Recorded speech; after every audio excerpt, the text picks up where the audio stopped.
Number 10, Gray Hulk. So once upon a time, Stan Lee actually wanted the Hulk to be gray, initially, but due to ink and production problems, he ended up turning out green. It was explained in the comics by saying that, oh, because of Bruce Banner's repetitive use of the gamma radiation projectors, the character's skin color went from being gray to green. Because they wanted him to be green. He was green, then he was gray, then he was green. It was out there. How do we make this a thing? Interesting little tidbit, but the Gray Hulk is still a character not to be messed with. The Gray Hulk and the Green Hulk are pretty much battling each other in Banner's mind at this point. So they give the Gray Hulk a different identity, referring to him from this point on as Joe Fixit. Joe Fixit was this tough, ambiguous security guard who worked at a casino in Las Vegas. Real butch guy. So opposed to Savage Hulk, Gray Hulk doesn't get mad as fast. He's actually pretty intelligent and pretty manipulative as well. He doesn't lose control that easily. Still a badass nonetheless, but he's got a hand on the wheel. Gray Hulk would then come out at night and then go back to normal by dawn. This is because Bruce was literally afraid of the dark, so the Gray Hulk represented more of that brain space in Banner's head, you know? Like imagine bumping into this guy during a late night walk. I would puke, straight up. So scary. He could also drive a car too, which is amazing. So if you're like, you know, me, who doesn't have his license still as an adult, just remember that Gray Hulk is probably better at parallel parking than us. How do you feel, guys? How do you feel? Number 9, Green Hulk. Okay, going off the notes from the gray ink debacle, when the Green Hulk was introduced later on, it wasn't that different than we saw from the Gray Hulk. So instead of the Hulk coming out at night, they decided to just go the route where we're all familiar with, mean and green. He started to pop up in other character comic books before eventually getting his own issues. I had to include this version as he is the next version after Gray Hulk. It's kind of hard not to. What do you guys think? Would you rather see more of the Gray Hulk who comes out at night and just kicks rocks and mumbles and gets all angry looking like Frankenstein's monster? Or do you prefer the green guy who pops out in the middle of the day if Bruce Banner gets stung by a bee and then just starts punching shit? I personally love the gray guy. What a route to go. Number 8, Red She-Hulk. So on part 1 of this list I had mentioned She-Hulk, but what about Red She-Hulk? Yep, that's a thing too. So this mysterious character showed up when the Red Hulk gathered a team to hunt down Domino. So while Wolverine was fighting Red Hulk, he like scratched his eyes out, ouch, and just as he was about to finish him, bam, Red She-Hulk comes in to save the day. And she's pretty fierce too, like look at her. Like right off the bat when she was fighting Wolverine, she was showing off her fancy new outfit that belonged to Domino, including her gun. And then in her other hand, she also had Elektra's sai. So she came loaded. And then she started bragging about how she killed the two and took their weapons and clothes. So yeah, she's a bit of a hot mess, you would say. She held off the fight long enough for Red Hulk to recover. Her powers are pretty nuts though. I mean, during this scrap with Wolverine, she spat in his face. Gross. Only her saliva is acid. So she grabbed Red Hulk and they both ducked out in the sewers. Unbeknownst to Red Hulk until later on, the identity of the new mysterious red badass is actually none other than Betty Ross. Plot twist. Her Red She-Hulk story begins in Hulk Volume 2, Issue 15, if you want to start giving her from the beginning. Number 7, Ultimate Hulk. Yeah, this version is just a touch different than the versions that we're used to. See, this version was used for the films Ultimate Avengers and Ultimate Avengers 2. The only real difference is that the Avengers end up controlling the Hulk in our current MCU. More or less. Like by the time Avengers 1 reaches its final act, they're all cool and they work together. He's like, yeah, that's my secret. I'm always angry. And they all give a thumbs up. In this version, they battle the Chitauri, but they have a much harder time retaining the Beast. He actually fights all of them first, and in this storyline, he even lifts Mjolnir. So if Cap lifting the hammer wasn't good enough, get a load of this guy. Starting with Ultimate Marvel Team Up, issue number 2, that is. Number 6, Mark Ruffalo. That's right, I'm gonna talk about this version for a bit longer because we're probably the most familiar with it. Mark Ruffalo's Hulk. It's a classic. As seen in all the Avenger movies, this Hulk goes crazy a handful of times. Most notably, the fact that he's clashed with pretty much every Avenger except Captain America. He took on Natasha in the first Avengers, and that is until Thor came in to have a go. And I like that in the MCU we see character arcs not only with Bruce Banner, but for the Hulk as well. Like for example, after he fights Iron Man in the Hulkbuster armor in Avengers Age of Ultron, the second he snaps out of Wanda's curse, you can see on the Hulk's face that he's disappointed in himself. That's a huge difference from when we last saw him in the previous Avengers movie. The Hulk, not Banner, right? This was long before he ended up merging in Endgame, so to see this soft moment with him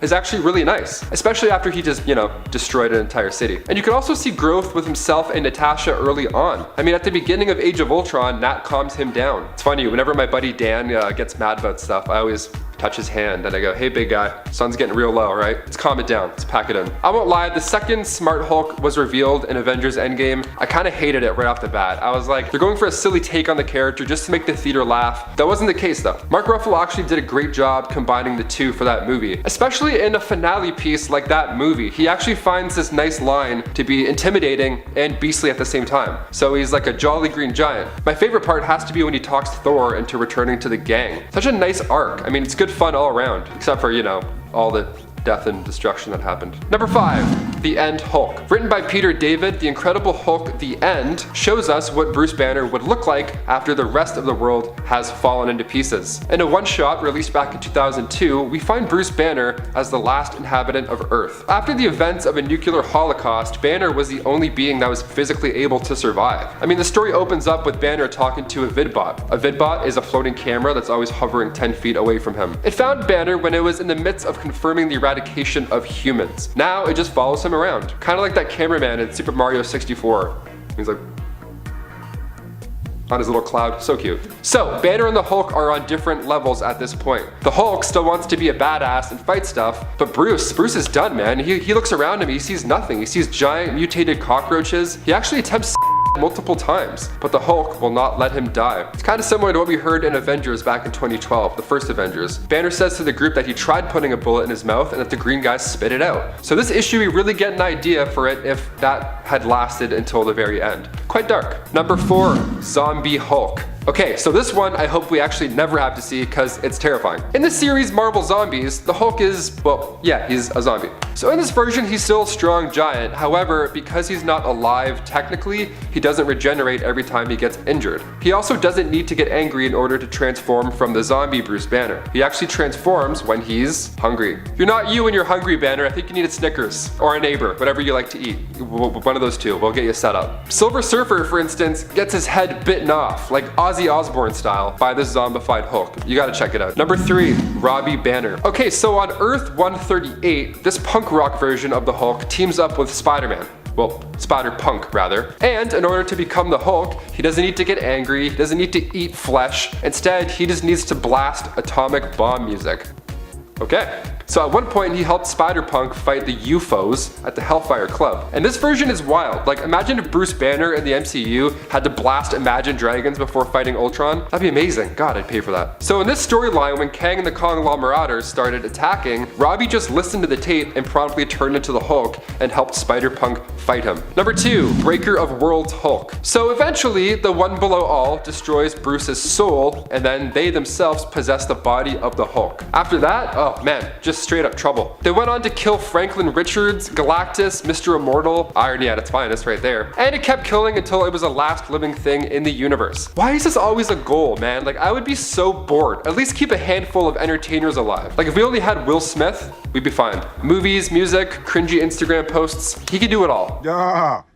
It's rewind time. In the 9th Cosmos, the One Below All went from having the Hulk's powers and upgraded them, yet again, to a Galactus-like entity called the Breaker of Worlds. Sounds rather fitting if you ask me. Finally, my personal favorite of this list, Infernal Hulk. Oh, I hope we see this one soon. So in an alternate reality where Bruce Banner and the Hulk get separated, and it does happen quite often, Bruce ended up becoming the new Sorcerer Supreme. But the Hulk rather, oh, he gets cast into hell. Talk about getting the shit out of the deal. I mean, he did all right though in hell. He ended up becoming a demon eventually after being surrounded with all those demons down there. What does he do? Well, he escapes, of course. Who doesn't want a demon Hulk running around? Everybody. The answer's everybody. The solution was simple and well executed. Trick Infernal Hulk into shattering the eye of Agamotto. And once that happened, well, he was thrown back into hell. Good. Go back where you belong, scary man. Son of a ball, why didn't you just go home? That's your home! Are you too good for your home?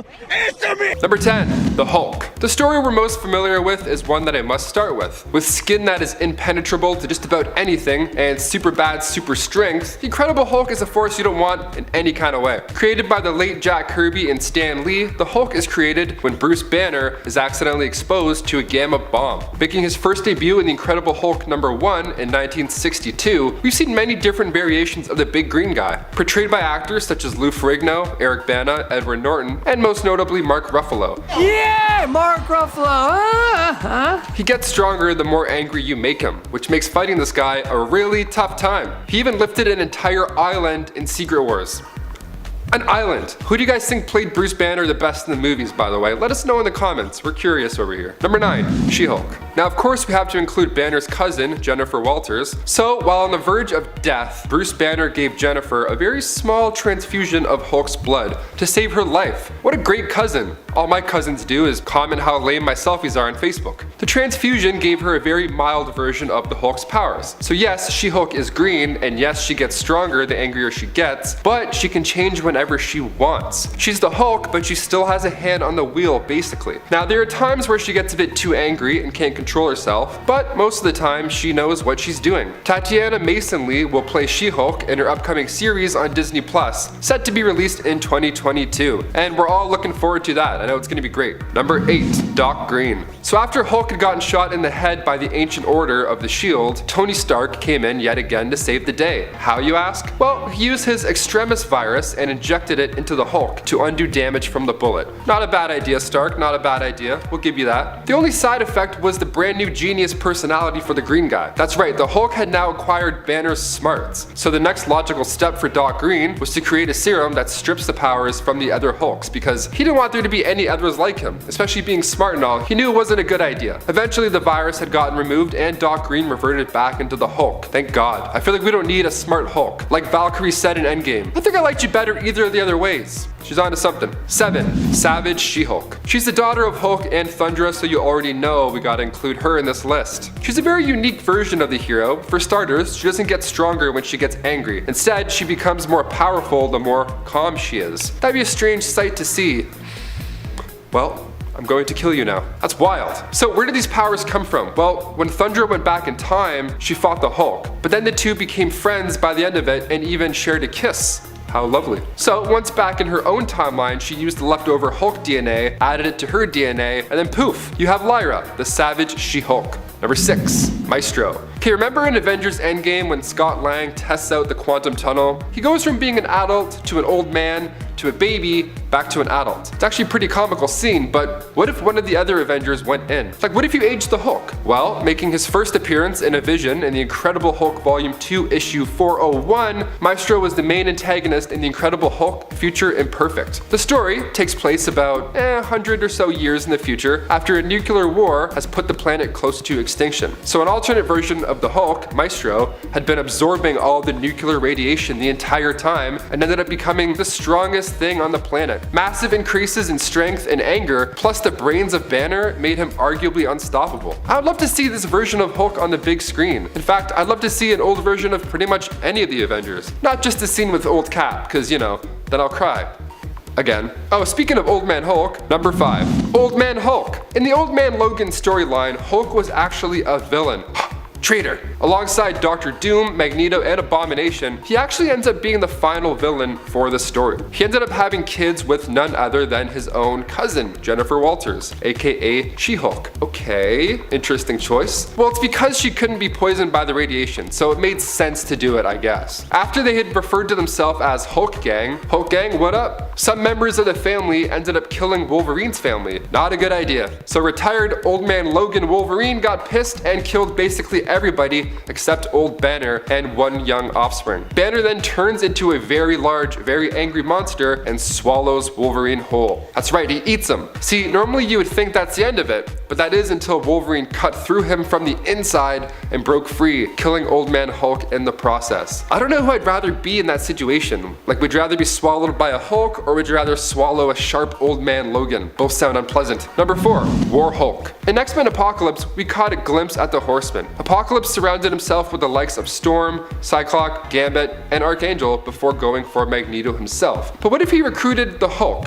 Well, that's exactly what sort of happened in the Onslaught storyline. After the Hulk and Banner split into 2 separate units and were on different Earths, so the angry green guy ended up being recruited to serve as War, thus giving us War Hulk. This version is a treat. So Apocalypse added to his already terrifying set of skills. The beast was unstoppable at this point. Even Apocalypse had to put a cap on what he was able to do, because because, well, I mean, look at him. Times like these, I really wish Marvel had all the rights to their Fox characters. As much as I love Days of Future Past, this would have been a great way to mix up Banner's storyline in the MCU drastically. Eventually, we got to see this beast version of Hulk in Thor Ragnarok based on the storyline none other than number 3, Planet Hulk. Arguably the best scene from Thor Ragnarok is when Hulk is the champion of the arena at Sakaar. Once Thor realizes that this is not the same Hulk he'd worked with in previous Avengers movies, he had to really put up a fight, and it was awesome to see. To see those two battle it out again after their 2012 Avengers fight, what a ride. This plot comes from the Planet Hulk storyline. So after the Illuminati decided he's too much of a threat to Earth,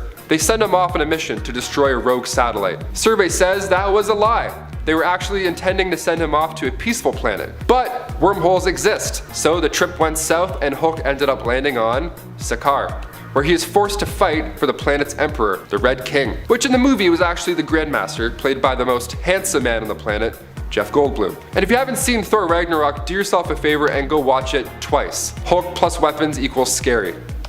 Number 2, World War Hulk. In the sequel to Planet Hulk, Hulk heads to New York City and gives the Illuminati, which is Iron Man, Doctor Strange, Reed Richards, an ultimatum to turn themselves in. The Hulk blames them for the death of his pregnant wife, so he's not too patient. He gives them 24 hours before he would then destroy Manhattan. That's the scariest thing. Imagine seeing that on the news. You're like, can we go? Can we get the hell out of here? Literally nobody can stop him. Doctor Strange even got in his head and tried to talk him down, and it of course does not work. Iron Man attempts to level the beast with his Hulkbuster armor, but we all know how that would go. It fails. For a guy who gets stronger the angrier he gets, this is quite the event. I feel like this would have been a great on-screen plot as well. I mean, if Banner had come back from Sakaar still angry and out of control, who knows what he would have done to the Avengers, especially if Nat wasn't around? Oh boy. And finally, number 1, Amadeus Cho. Making his debut in Amazing Fantasy Volume 2, number 15, Korean-American raised in Arizona, Amadeus Cho participated in a quiz show named Brain Fight. How fitting. At just the age of 15, Amadeus won that quiz show. He won $5,000 while being deemed the 7th smartest man in the world. Not a bad title at all. I think I'm like number 9, maybe 10, I don't know. 11? Really? Okay. The organizer of the quiz show is none other than Pythagoras Dupree. He was the 6th smartest man in the world and basically just wanted to find the biggest brain and take out the competition. Pythagoras sent out a squad of goons to kill Amadeus. Barely escaping, he ran away and then he met the Incredible Hulk. Years later, Amadeus would eventually become totally awesome Hulk. See, he got stuck with a dangerous amount of radiation that should have made him go mad, but instead he used special nanites to absorb the Hulk's powers. Nice. He took pride in trying to be a better, smarter Hulk. What a good guy, what a good kid, rather. At one point, he actually exiled himself into space on a satellite, just so he could study himself and make sure he still has the ability to control everything that's going on. Number 10, Bruce Banner, Earth 12,091. Now, not a whole lot is known about this alternate universe, but they do have a pretty crazy looking Hulk nonetheless. In this reality, Bruce Banner was mutated into the Hulk by undergoing some gamma radiation experimentation, so pretty standard so far, but his appearance is vastly different than the Hulk that we're familiar with. This Hulk is like an electric green color and is a bit more risque because he doesn't wear any clothes, which is okay I guess because he's got kind of, Ken doll in it if you know what I mean. Not to mention that he has 4 absolutely massive arms, effectively making him twice as strong as any other Hulk. After this transformation, he gained the reputation for destroying spaceships, and any attempts to stop him by Thunderbolt Ross were always thwarted. He attacked the hideout of Barracuda when the Punisher tried to gain information about the 6-fingered hand, and he killed a decent amount of the mercenaries hired to kill the Punisher, but was enraged by the leader's sonic device. The Punisher managed to escape before the Hulk could kill him, which you can assume he could have done very easily. Check out this monstrous Hulk for yourself in his first appearance in 2012 Space Punisher number 2. Number 9, Skulk. Hailing from Earth 9602, the Amalgam Universe, Bruce Banner was a scientist experimenting with radiation, and one day an experiment he was working on went horribly wrong and fused him with the elemental entity known as Solomon Grundy, and he became known as the Skulk. With the powers of the Hulk and Solomon Grundy combined, you can probably figure out for yourself why this would be pretty scary. After a confrontation with Dr. Strange Fate showed Skulk that he could keep the Skulk in his human form with the use of magic. The Skulk agreed to work as an agent for Dr. Strange Fate in return for Strange Fate keeping Skulk in the form of Bruce Banner for most of the time. This version of the Hulk is actually a rather gentle soul because upon finding access, Bruce actually tried to have a conversation with him rather than immediately jumping into battle because he thought that Axis seemed like a really lost and lonely child in the world. This didn't last for long though, because it did get to the point where he transformed into the Skulk and attacked him with just plain old brute force. Skip ahead a little bit to a mysterious villain attacking the Amalgam Earth city by city, and Lobo the Duck awoke in the ruins of Manhattan and found himself as the last remaining survivor among the heroes. Now the Skulk's body was never actually found among the other heroes, but it can be assumed that he is no longer living. Check out this character for yourself, starting with their first appearance in 1996's Doctor Strange Fate number 1. Number 8. The Incredible Thing. In an alternate reality, Earth 295 to be exact, Bruce Banner never actually became the Hulk and mutants rule the world. In an effort to combat them, Bruce, under the order of Thaddeus Ross, is tasked with creating an army of super soldiers. However, all of his efforts fail. Banner moves to Europe not too long after and becomes a member of the Human High Council, the ruling body of the surviving human population. Oddly enough, Banner longs to become a mutant in order to escape being a second-class citizen, and caving into the moral low ground, Banner sold himself to one of the Horsemen of the Apocalypse in order to experiment on mutants and eventually himself. The result of the experiment was The Thing, a gray Hulk variant that Banner could revert between at will. Ben Grimm and Sue Storm were the first to encounter the Thing, and Sue shot him in the side of the head. The Thing fled and turned back into Banner, but neither Sue nor Ben connected the two events together. Fast forward a little bit to when Bruce, alongside Tony Stark, is escaping the Earth's orbit, and we see humanity under fire from a bunch of missiles. They were able to destroy all except for one, an adamantium bomb that Bruce had invented himself. So, as the Thing, he jumped out of the spacecraft and diverted the bomb so that no one would have to die from it. Forcibly reverting back to his human form, he fell down to Earth and was captured by Apocalypse. After an unidentified period of time, he revolts against the Alphas and Apocalypse, but sadly this ended in his death. Check out this Bruce Banner for yourself in 1995's X-Universe number 1. Number 7. Infernal Hulk. Are you familiar with Earth 11,638? It is an alternate universe that is seemingly a utopia because Spider-Man's loved ones are still alive, and Bruce Banner finally separated from the Hulk, and Wade Wilson never had to become Deadpool. However, he did end up becoming the villain Deathmask, but we'll just sort of, gloss over that one. After Bruce Banner became Dr. Banner, the Sorcerer Supreme of this universe, he separated himself from the Hulk and banished him to Hell, where he became the Infernal Hulk. When the Bruce Banner of Earth 616 traveled to this universe with Spider-Man and Deadpool, the Infernal Hulk was able to get free from Hell by trading places with the Hulk persona of Earth 616's Banner. He immediately went after Bruce, who was saved by Spider-Man and Deadpool. Together with his counterpart, Spider-Man and Deadpool, the Sorcerer Supreme Banner came up with a plan to defeat the Infernal Hulk once and for all by reversing the banishing spell and then snapping Bruce's neck before the Infernal Hulk could take control of his body. Check out this devilish Hulk for yourself in their first appearance in 2011's Deadpool Annual number 1.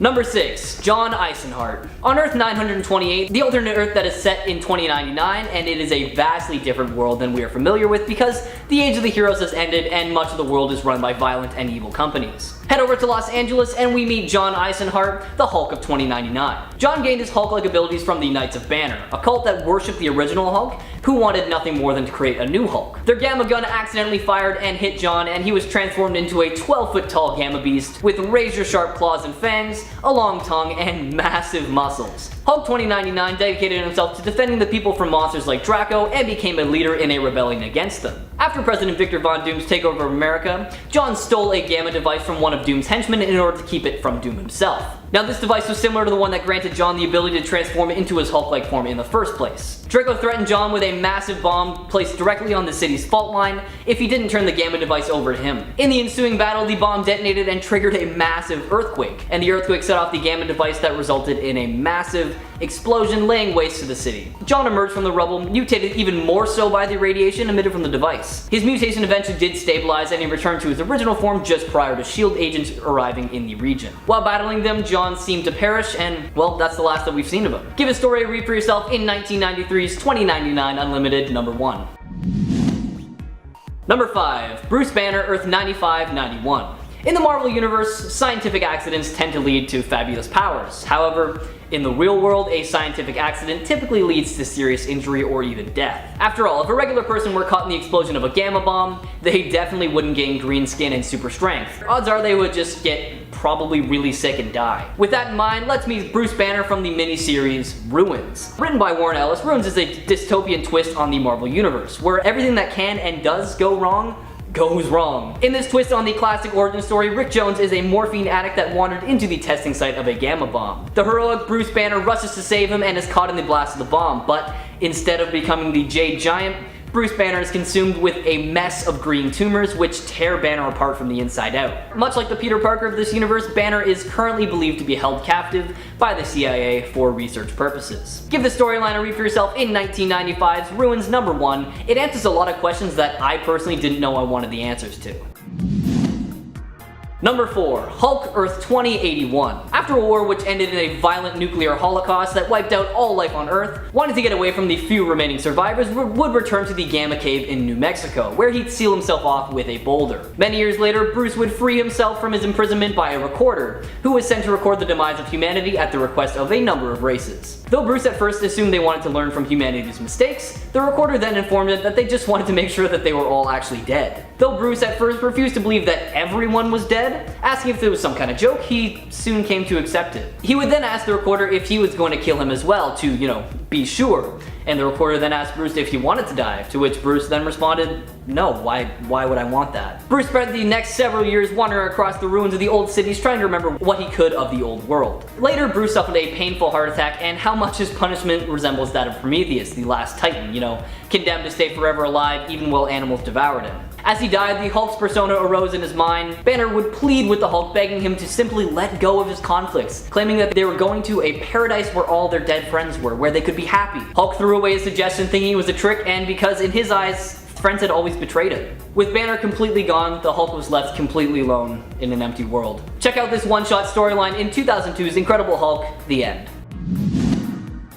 Number 3, Zombie Hulk. That's right, it's Jack talking about the zombieverse once again, my big favorite. In the world of Marvel zombies, the Hulk is the hungriest one there is. After an unnamed hero driven by the hunger crashes on Earth and infects the Avengers with a zombie virus, the world spirals into a zombie apocalypse. Once valiant heroes resort to stomach-churning acts to fulfill their craving for human flesh, and the world becomes a battle for the strongest for scarce resources. A roaming band of zombies composed of, or I guess decomposed since they're zombies, of former heroes such as Spider-Man and Wolverine, kill and eat their way across the planet with a zombified Hulk serving as the Twisted Team's muscle. The group eventually crossed paths with the Silver Surfer, who was subsequently brutally killed by the Hulk and eaten by the group, imbuing the zombies with the cosmic power, allowing the former heroes to take to the stars to eat their way across the galaxy.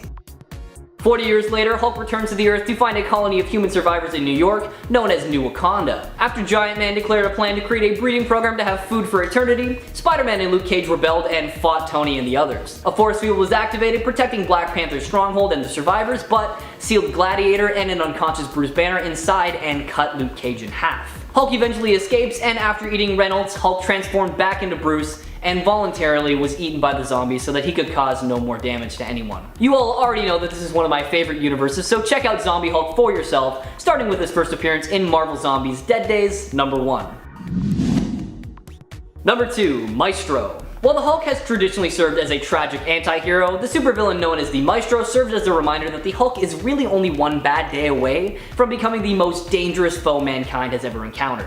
This alternate future version of the Hulk hails from a Earth ravaged by nuclear war. Driven mad by the death of his friends and from continued exposure to radiation, the Hulk christens himself the Maestro and appoints himself the ruler of this war-torn dystopia. Retaining the intelligence of Bruce Banner, but with the enhanced strength brought on from the radiation, the Maestro rules unopposed, splitting his time between torturing those who have crossed him and admiring his trophy room filled with the weapons and costumes of his fallen comrades. When the modern day Hulk is sent forward in time, he ends up clashing with his future self, eventually triumphing over the cocky Maestro. While the Maestro hails from a possible future, the Hulk lives in constant fear that one bad move could put him on the path to becoming this tyrannical ruler. Fast forward through some pretty cool events that you should definitely read for yourself, and we see the Maestro go up against Logan, who unsheathed his claws and just decapitates him. Give the story a read for yourself, starting with 2017's Old Man Logan, Volume 2, number 25. And number 1, Pappy Banner. This version makes me so uncomfortable it's not even funny. So similar to his 616 counterpart, Bruce Banner of Earth 21,923 began as a hero, or as much of a hero that the Hulk can be. No one really knows how or why or when, but Bruce Banner had a very drastic shift in personality and became a villain, many believing it to be probably because of the prolonged exposure to radiation. When the villains took over in this alternate world, Banner joined in on the hero slaughter, eliminating Thor and so many others. Banner later took over a large portion of California and Nevada as his own and named it Hulkland. He also made the decision to mate with his first cousin She-Hulk and sired a group of inbred Hulks called the Hulk Gang. Through intimidation alone, they forced people living there to pay rent or face having their property taken and even death. One of the people that was extorted was Logan, who had become a pacifist at the time. Then one day, the Hulk Gang killed Logan's family, causing him to abandon his pacifist beliefs. And in anger, Logan killed almost the entire Hulk Gang and its leader, Pappy Banner. Understand why this Hulk makes me so uncomfortable? If you feel like you've got it in you, check out Pappy Banner for yourself in this first appearance in 2015's Old Man Logan, number 4. Number 10. Pitt. This one is a little more loosely connected in terms of story, but the look and connection of Pitt's creator to Hulk is what causes comic fans to draw parallels. Pitt was originally created by Dale Keown for Image Comics. He first appeared in his own self-titled series Pitt in the 90s, and wow, he definitely has a 90s look. Check out that sweet studded leather vest with plaid-inspired lining and all of those chains. You can never wear too many chains in the 90s. Dale Keown, Pitt's creator, was well known for his work as a penciler on the Incredible Hulk series during Peter David's run, and it's usually this connection and Pitt's ginormous, muscle-bound appearance that make people think of the Hulk when they see him. Pitt himself was a human-alien hybrid creature from outer space who was created in a lab aboard a spaceship. It's like a cosmic Hulk. Number 9. Rampage. Not just taking inspiration from the Hulk, but likely taking inspiration from his cousin, Jennifer Walters, aka She-Hulk, as well.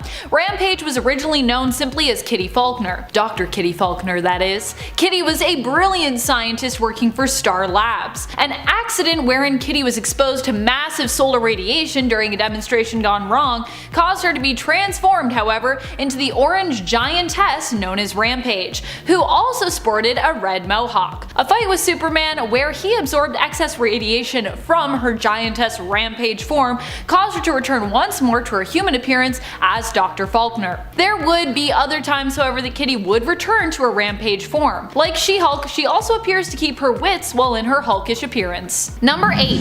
OMAC. OMAC stands for One Machine Attack Construct, and was created by Brother Eye to be used in their war against those who would oppress them. Originally in New 52, OMAC was the human known as Kevin Coe. Kevin Coe was an employee of Project Cadmus who would be taken over and in essence assimilated into the being referred to as OMAC, a servant and warrior of Brother Eye. Brother Eye can activate OMAC whenever they like, transforming Kevin into the biotech being possessing super strength and durability known as OMAC. While in this form, originally Brother Eye would be in complete control of OMAC. However, when Brother Eye was killed, they gave Kevin both his personality and control back as one of their last actions. The consequence of this was that Kevin would no longer be able to revert to his human form, becoming only OMAC. Number 7. Doomsday. While Doomsday and the Hulk bear some differences, a big one being that Doomsday is traditionally a villain, whereas Hulk is usually more recognized as a hero, they also bear similarities too. Both were created through experimentation, one an accident, one on purpose. Both are super strong, monster-like creatures,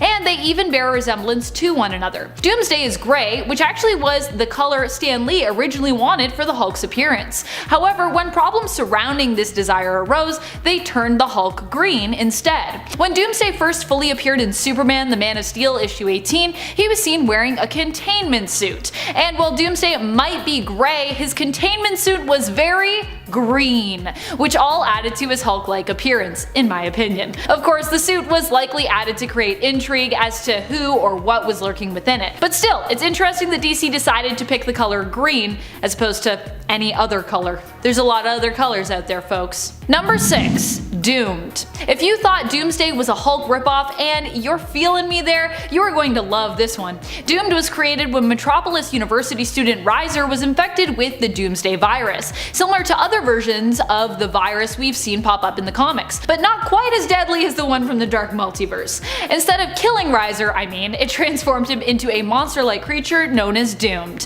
He had similar powers to Doomsday, but has never really been considered a villain, more of a hero. Immediately after his transformation, Doom was forced to flee the authorities who saw him as a monster due to the accidents that he caused, despite the fact that Doomed attempted to actually save those that he had endangered, and he didn't intend to create any of that chaos. Riser would transition between his Doomsday form and human form and would end up being affiliated with the Teen Titans for a time. Number 5. Loose Cannon. This Hulk ripoff even has his strength levels similarly tied to his emotions.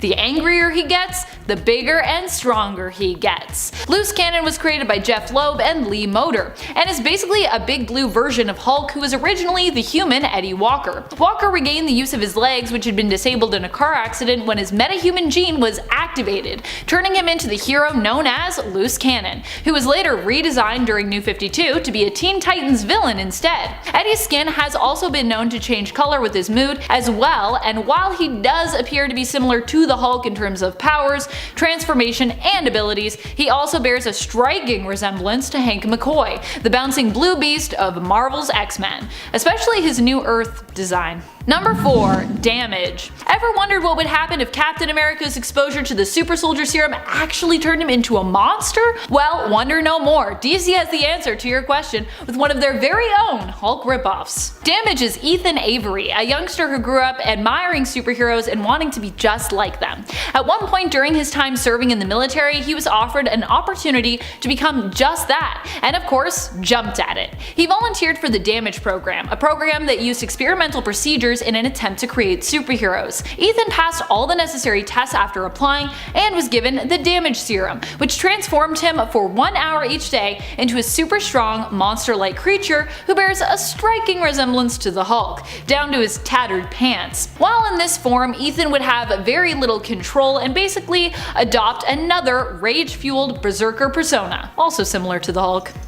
Number 3. Behemoth. Behemoth comes to us from DC's Earth 8. He was basically designed to be a mock version of the Hulk. He's pretty much parody Hulk, where instead of Hulk being a big, ripped, muscly giant, he's a big, blue, oversized man baby. Literally. He even wears a diaper. Behemoth was created by Grant Morrison, who tweaked the world of Earth 8 to make it basically be DC's alternate universe version of Marvel 616. On Earth 8, Behemoth is part of a team known as the Retaliators. I wonder what famous Marvel team that name could be referring to.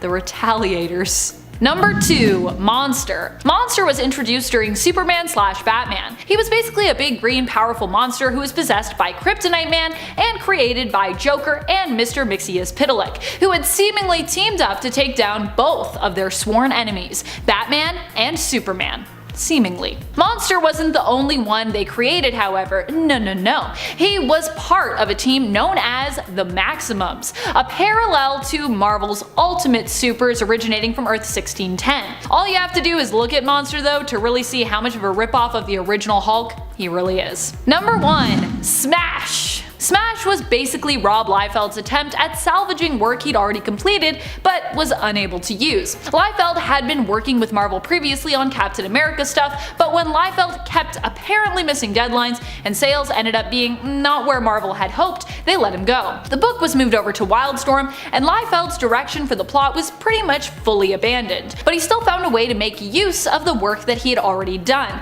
creating a new character for the comic Fighting American with Awesome Comics, which was started by Liefeld. Smash, which looked a lot like another very familiar Marvel powerhouse, but purple instead of green, and wearing a chain around his neck. That's about it.